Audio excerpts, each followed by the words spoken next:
Bonjour à tous.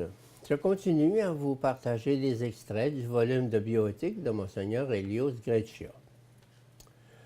Bioéthique, euthanasie et dignité de la mort. Durant le pontificat de Paul VI, la condamnation de l'euthanasie est présentée de façon solennelle par le Concile Vatican II dans la Constitution pastorale Gaudium et Spes.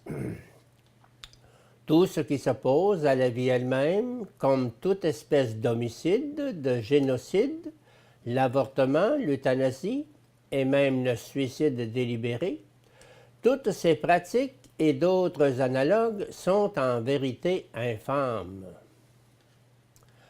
Tandis qu'elles corrompent la civilisation, elles déshonorent ceux qui s'y livrent plus encore que ceux qui les subissent et insulte gravement à l'honneur du Créateur.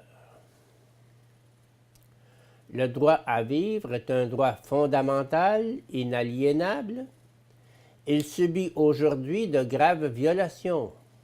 Contraception, avortement, euthanasie. Le document de Monseigneur Elchinger, évêque de Strasbourg. Il est fait fréquemment référence à la non-existence de l'obligation de maintenir en vie une personne avec des moyens extraordinaires lorsqu'il n'y a plus d'espoir de guérison. Les documents de l'épiscopat font surtout une grande place au thème de l'humanisation de la mort, comprise dans le sens de la nécessité et du devoir de la part de la communauté et de l'équipe soignante, de faire sentir sa présence, de maintenir la communication, d'éviter aux mourants et aux grands malades la solitude et le sentiment d'abandon.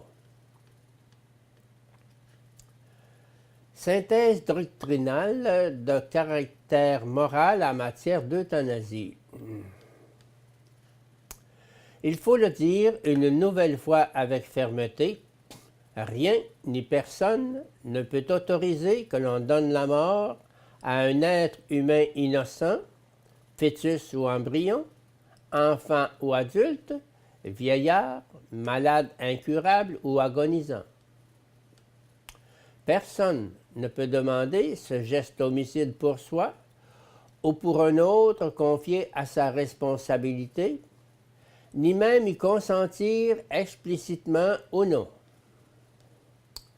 Il y a la violation d'une loi divine, offense à la dignité de la personne humaine, crime contre la vie, attentat contre l'humanité. L'Evangelium Vitae s'exprime d'une manière encore plus péremptoire et solennelle. En conformité avec le magistère de mes prédécesseurs et en communion avec les évêques de l'Église catholique, je confirme que l'euthanasie est une grave violation de la loi de Dieu, en tant que meurtre délibéré, moralement inacceptable d'une personne humaine. Cette doctrine est fondée sur la loi naturelle et sur la parole de Dieu écrite.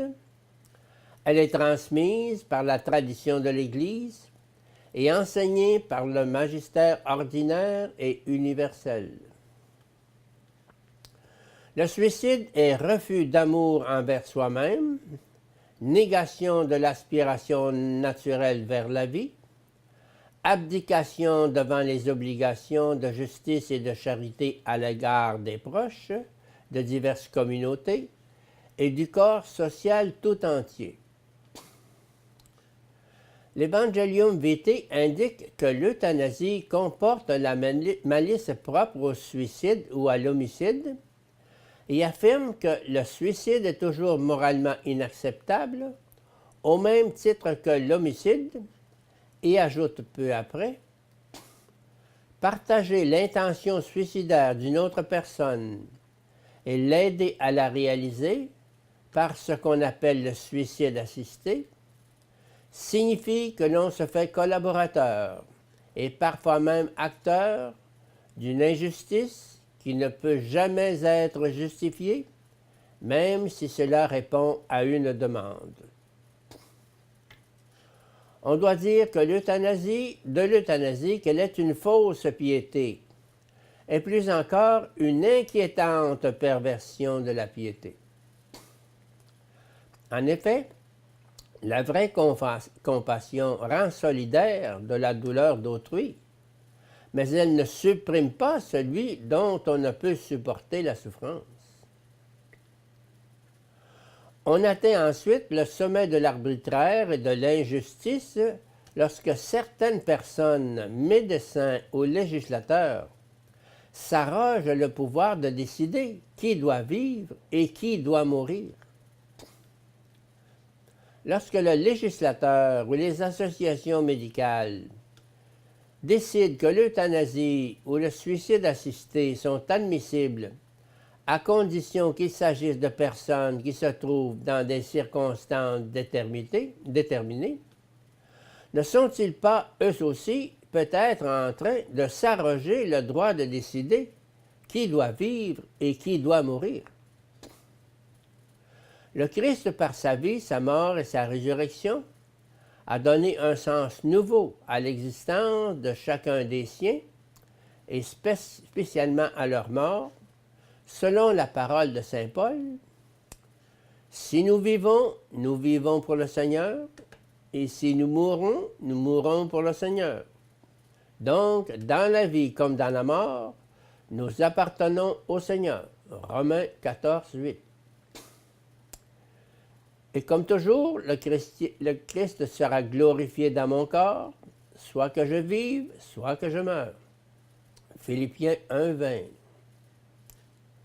Puisqu'il s'agit ici des droits fondamentaux de toute personne humaine, on ne saurait recourir à des arguments tirés du pluralisme politique ou de la liberté religieuse pour en refuser la valeur universelle.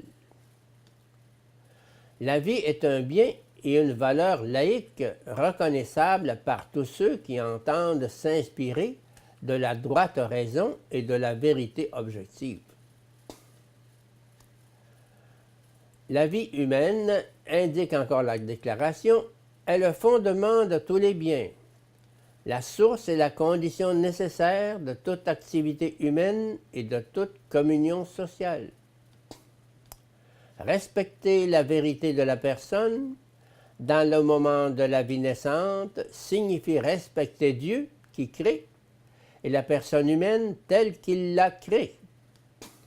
Respecter l'homme dans sa phase finale signifie respecter la rencontre de l'homme avec Dieu, son retour vers le Créateur, en excluant tout autre pouvoir de la part de l'homme, qu'il s'agisse d'exclure le pouvoir d'anticiper cette mort, euthanasie, ou qu'il s'agisse d'exclure le pouvoir d'empêcher cette rencontre en mettant en jeu une forme de tyrannie biologique, acharnement thérapeutique.